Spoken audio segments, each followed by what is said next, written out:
नमस्कार दर्शक बंधुगण आपनारा देखছেন টিভি সকাল ইউটিউব চ্যানেল 2026 এর বিধানসভা নির্বাচনের বুথ ফেরত জনমত সমীক্ষার ইঙ্গিত যদি আমরা দেখি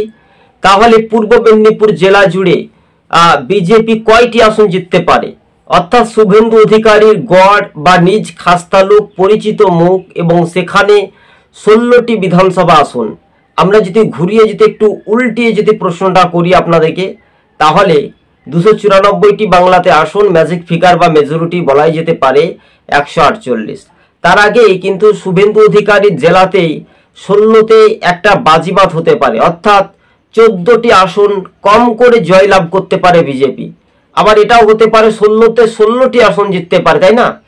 তো সম্ভবত এক থেকে দুইটি আসন তৃণমূলের খাতাতে যেতে পারে আবার নাও পারে তবে 16তে 16টি আসনে জয়লাভ করছে বিজেপি তার স্পষ্ট প্রমাণ হয়ে গেল কিন্তু এবার 26 এর ভোটে দেখুন নন্দীগ্রাম কাথি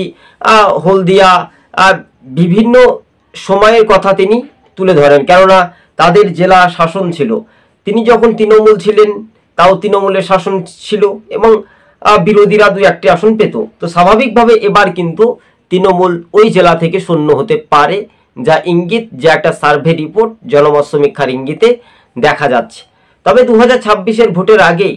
294 এর মধ্যে যদি আমরা একটা ভাগ করি তাহলে পূর্ব মেদিনীপুর জেলাতে 16তে 16টি আসনে জয়লাভ করতে পারে বিজেপি সম্ভবত এমনটাই ইঙ্গিত বা সার্ভে রিপোর্টে বলছে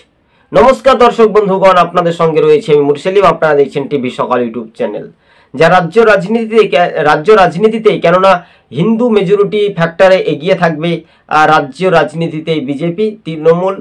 সংখ্যালঘু ভোটের ওপর নির্ভরশীল করলেও আর কিন্তু পাত্তা পাচ্ছে না সংখ্যালঘু ভোটাররাও জানতে পেরেছে যে তৃণমূলকে হারাতে হবে তাই তৃণমূলকে হারিয়ে এবার বিজেপির ঝুলিতে আনার ক্ষমতা পালা বদলের হাওয়া কিন্তু